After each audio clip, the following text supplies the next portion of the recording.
જામનગરમાં હત્યાનો વધુ એક બનાવ સામે આવ્યો છે। હત્યાનો આ બનાવ શહેરના ખેતીવાડી વિસ્તારમાં બન્યો હોવાનું જાહેર થયું છે। ઈજાગ્રસ્ત યુવાનને જીજી હોસ્પિટલમાં તાકીદની સારવાર માટે ખસેડવામાં આવ્યો હતો, પરંતુ ડોક્ટરોએ આ યુવાનને મૃત જાહેર કરેલો છે। આ સમગ્ર મામલાના સીસીટીવી ફૂટેજ પણ વાયરલ થયા છે। સિટી ડીવાયએસપી જેવીસી ઝાલાના જણાવ્યા પ્રમાણે પ્રવીણ જયંતિભાઈ વાઘેલા નામના 20 વર્ષના યુવાનનું છરીના ઘા ઝીકી મર્ડર કરવામાં આવ્યું છે। આ ઉપરાંત એવું જાહેર થયું છે કે આ હત્યાના અનુસંધાને ઝીણો સુરેશભાઈ વરણ નામના શખ્સને ઝડપી લેવામાં આવ્યો છે। આ આરોપી ગુનાહિત ઇતિહાસ ધરાવે છે। મૃતકના પરિવારજન ગિરીશભાઈના જણાવ્યા પ્રમાણે આ વિસ્તારમાં 4-5 આરોપીઓનો ખૂબ જ ત્રાસ છે। અગાઉ કેટલીય વખત આ શખ્સોએ માથાકૂટો કરેલી છે અને છરી વડે હુમલા કર્યા છે। પરિવારજને તો એવો પણ ચોંકાવનારો આક્ષેપ કર્યો છે કે પોલીસ આ હુમલાખોરોને છાવરે છે। જ્યાં સુધી હુમલાખોરો વિરુદ્ધ કડક કાર્યવાહી કરવામાં નહીં આવે ત્યાં સુધી મૃતકનો મૃતદેહ સ્વીકારવામાં આવશે નહીં, એમ પણ મૃતકના પરિવારજન દ્વારા જાહેર કરવામાં આવ્યું હતું। સાંજે મોડેથી મળતા અહેવાલ પ્રમાણે આ હત્યાના અનુસંધાને 2 શખ્સોને ઝડપી લેવામાં આવ્યા છે।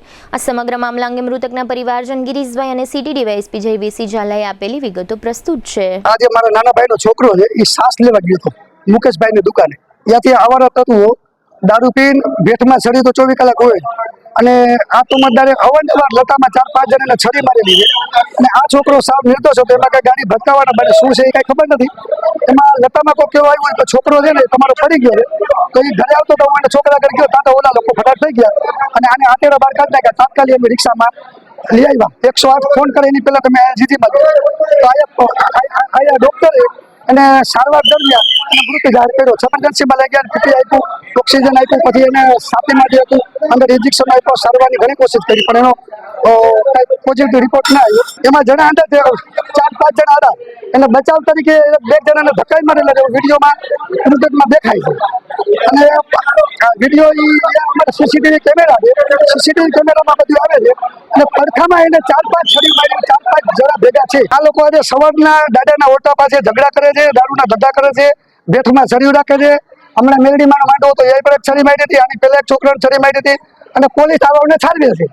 આ ત્રીજો ગુનો એનો 307નો છે, છતાં કોઈ એક્શન લેતું નથી। અને અમારી માંગ છે કે આને આ છોકરાને આ બોડી એની ધરપકડ થાય પછી એમને ઉપાડશું, બોડી અને ઉપાડશું નહીં ત્યાં સુધી પીએમમાં બોડી નહીં જાય, તાત્કાલિક એની ધરપકડ કરે, અમારી ન્યાયની માંગણી છે।